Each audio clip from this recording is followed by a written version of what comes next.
ನಮ್ಮನ್ನು ನಾವು ಡೌನ್ ಮಾಡ್ಕೊಳ್ಳೋದಕ್ಕೆ ದೊಡ್ಡ ರೀಸನ್ ಅಂದರೆ ಕಂಪ್ಯಾರಿಸನ್. ಹಾಯ್ ಫ್ರೆಂಡ್ಸ್, ನಮಸ್ತೆ, ವೆಲ್ಕಮ್ ಟು ಮೈ ಚಾನಲ್.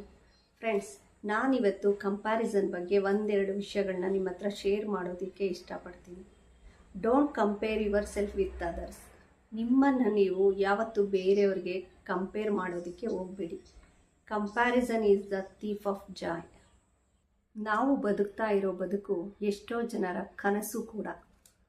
ನಾವು ನಮಗೆ ಸಿಕ್ಕಿರೋ ಜೀವನವನ್ನು ಸುಖವಾಗಿ ನೆಮ್ಮದಿಯಿಂದ ಕಳೆಯೋದು ಬಿಟ್ಟು ಬೇರೆಯವರೊಂದಿಗೆ ಕಂಪೇರ್ ಮಾಡ್ತಾ ನಮ್ಮ ನೆಮ್ಮದಿಯನ್ನು ನಾವೇ ಹಾಳು ಮಾಡ್ಕೋತಾ ಇದ್ದೀವಿ. ಜನರಿಗೆ ಊಟ ಮಾಡೋದಕ್ಕೆ ಊಟ ಇರಲ್ಲ, ಇನ್ನೂ ಕೆಲವ್ರಿಗೆ ಊಟ ಆಯ್ತಾ ಅಂತ ಕೇಳೋಕೆ ಯಾರೂ ಇರಲ್ಲ.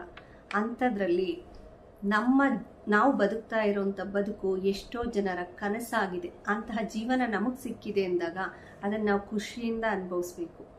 ನಾವು ಎಲ್ಲ ವಿಷಯಕ್ಕೂ ಬೇರೊಬ್ಬರಿಗೆ ಕಂಪ್ಯಾರಿಸನ್ ಮಾಡ್ತಾ ಜೀವನ ಮಾಡ್ತಾ ಹೋದಾಗ ನಮ್ಮಲ್ಲಿ ಆತ್ಮವಿಶ್ವಾಸ ಕಡಿಮೆ ಆಗ್ತಾ ಹೋಗುತ್ತೆ. ನಮ್ಮನ್ನು ನಾವು ಕುಗ್ಗಿಸ್ಕೊಳ್ಳೋದಕ್ಕೆ ಶುರು ಮಾಡ್ತೀವಿ. ನಮ್ಮ ಕೈಯಲ್ಲಿ ಏನೂ ಆಗ್ತಾ ಇಲ್ಲ ಅನ್ನೋ ಮನೋಭಾವನೆ ನಮ್ಮಲ್ಲಿ ಬರುತ್ತೆ. ಅದಕ್ಕೆ ನಾವು ಯಾರಿಗೂ ಕೂಡ ಕಂಪೇರ್ ಮಾಡಬಾರ್ದು. ಅದಲ್ಲದೆ ನಾವು ಹೆಚ್ಚಾಗಿ ಮಕ್ಕಳನ್ನು ಕಂಪೇರ್ ಮಾಡ್ತಾ ಹೋಗ್ತೀವಿ. ನೀವು ಮಕ್ಕಳನ್ನು ಬೇರೆಯವ್ರು ಕಂಪೇರ್ ಮಾಡ್ತಾ ಹೋದಾಗ ಹೆಚ್ಚಾಗಿ ಎಕ್ಸಾಮ್ ಟೈಮಲ್ಲಿ ನಾವು ರಿಸಲ್ಟ್ ನೋಡಿ ಇವ್ರಿಗೆ ಕಂಪೇರ್ ಮಾಡ್ತೀವಿ. ಆ ಥರ ಮಾಡಿದಾಗ ಮಕ್ಕಳಲ್ಲಿ ಒಂದು ರೀತಿ ಕೀಳರಿಮೆ ಸ್ಟಾರ್ಟ್ ಆಗುತ್ತೆ. ಅದ್ರ ಬದಲಿಗೆ ಅವ್ರು ಎಷ್ಟು ತೆಗೆದಿರ್ತಾರೋ ಅದನ್ನು ಅಪ್ರಿಷಿಯೇಟ್ ಮಾಡ್ತಾ ಹೋದಾಗ ಅವರಲ್ಲೂ ಕೂಡ ನೆಕ್ಸ್ಟ್ ನಾನು ಮಾಡಬೇಕು ಅನ್ನೋ ಒಂದು ಉತ್ಸಾಹ ಬರುತ್ತೆ. ಇನ್ನು ಕಂಪ್ಯಾರಿಸನ್ ಅನ್ನೋದು ಏನಾಗಿದೆ ಅಂದರೆ, auto driver taxi driver compare ಮಾಡ್ತಾರೆ, taxi driver auto driver compare ಮಾಡ್ತಾರೆ. ನಮ್ಮ ಹತ್ರ ಇರೋದನ್ನ ಬಿಟ್ಬಿಟ್ಟು ನಾವು ಬೇರೆಯವ್ರಿಗೆ ಕಂಪೇರ್ ಮಾಡ್ತಾ ಹೋಗ್ತೀವಿ. ಈ ಉದಾಹರಣೆಗೆ ಹೋಟೆಲ್ಗೆ ಹೋಗಿರ್ತೀವಲ್ವ, ನಾವೇ ನಮ್ಗೆ ಇಷ್ಟವಾಗಿದ್ದ ಫುಡ್ನೇ ಆರ್ಡ್ರ್ ಮಾಡಿರ್ತೀವಿ. ಆದರೂ ಕೂಡ ಬೇರೆಯವ್ರ ತಟ್ಟೆಯಲ್ಲಿರೋ ಫುಡ್ ನೋಡಿ ನಾವು ಅದನ್ನು ಆರ್ಡ್ರ್ ಮಾಡಬೇಕಾಗಿದ್ದು ಅನ್ನೋ ಕಂಪ್ಯಾರಿಸನ್ ಕೂಡ ನಮ್ಮಲ್ಲಿ ಬರುತ್ತೆ. ಅದಕ್ಕೆ ಹೆಚ್ಚು ಕಂಪ್ಯಾರಿಸನ್ಗೆ ಹೋಗಬೇಡಿ. ನಮ್ಮಲ್ಲಿರೋದ್ರನ್ನ ನೋಡಿ ನಾವು ಖುಷಿ ಪಡ್ಕೊಂಡು ನೆಮ್ಮದಿಯಿಂದ ಜೀವನ ಮಾಡೋದನ್ನ ಕಲಿಬೇಕು. ಹಾಗೆ ಎಲ್ಲದಕ್ಕೂ ಋಣ ಅಂತ ಇರಬೇಕು. ನಮ್ಮ ಕೈಯಲ್ಲಿರೋದನ್ನ ಖುಷಿ ಪಡೋದನ್ನ ಕಲಿಬೇಕು. ನಮಗೆ ಸಿಗದೇ ಇರೋದಕ್ಕೆ ಆಸೆ ಪಡೋದನ್ನ ಬಿಟ್ಟು ನೆಮ್ಮದಿಯಿಂದ ಇರಬೇಕು.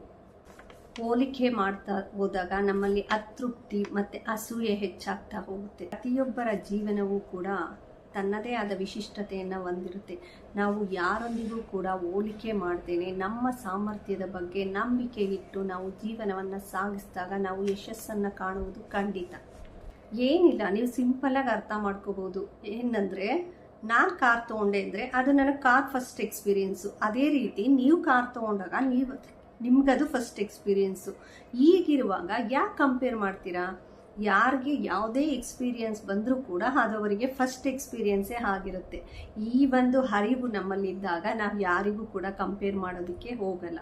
ಇನ್ನು ಕೆಲವರು ಹೇಳ್ಬೋದು, ನಾವು ಕಂಪೇರಿಸನ್ ಮಾಡ್ತಾ ಇಲ್ಲ.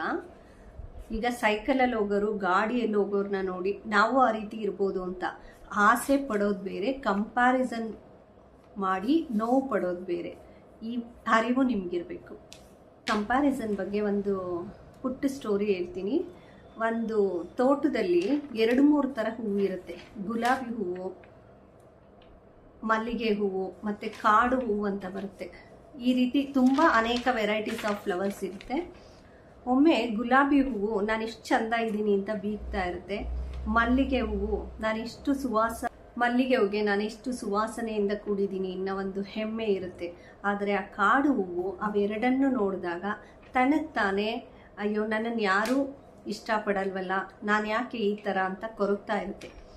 ಒಂದು ದಿನ ಒಂದು ಪುಟ್ಟ ಹುಡುಗಿ ಆ ಗಾರ್ಡನ್ಗೆ ಹೋದಾಗ ಅಲ್ಲಿರೋ ಎಲ್ಲ ಹೂವನ್ನು ಬಿಟ್ಟು ಆ ಕಾಡು ಹೂವನ್ನು ಬಿಡಿಸಿ ಅದನ್ನು ಒಂದು ಹೂವನ್ನು ಕಟ್ಟಿ ಅದನ್ನು ಮುಡ್ಕೊಂಡು ಡ್ಯಾನ್ಸ್ ಮಾಡ್ತಾ ಇರ್ತಾಳೆ. ಆಗ ಆ ಕಾಡು ಹೂವು ಎಷ್ಟು ಖುಷಿ ಪಡುತ್ತೆ ಅಂದರೆ, ಆಗ ಅದಕ್ಕೆ ಅನಿಸುತ್ತೆ ಎಲ್ಲರಿಗೂ ತನ್ನದೇ ಆದ ಒಂದು ವಿಶಿಷ್ಟತೆ ಇರುತ್ತೆ. ಅದನ್ನು ನೋಡಿ ಖುಷಿ ಪಟ್ಕೊಂಡು ಯಾರಿಗೂ ಕೂಡ ಕಂಪೇರ್ ಮಾಡ್ದೇನೆ ಬದುಕಬೇಕು ಅಂತ ಆ ರೀತಿ ಆ ಫ್ಲವರ್ ಕೂಡ ಖುಷಿ ಪಡ್ತು. ಹಾಗೇನೆ ಎಲ್ಲರಿಗೂ ಅವರದ್ದೇ ಆದಂತಹ ಒಂದು ವಿಶಿಷ್ಟತೆ ಇದ್ದೇ ಇರುತ್ತೆ. ಅದಕ್ಕಾಗಿ ಯಾರಿಗೂ ಕೂಡ ಕಂಪೇರ್ ಮಾಡೋದು ಬೇಡ. ಫ್ರೆಂಡ್ಸ್, ನಿಮಗೆ ಈ ವಿಡಿಯೋ ಇಷ್ಟ ಆಗಿದ್ರೆ ಲೈಕ್ ಮಾಡಿ, ಶೇರ್ ಮಾಡಿ, ಸಬ್ಸ್ಕ್ರೈಬ್ ಮಾಡಿ. Thank you friends. Thank you for watching.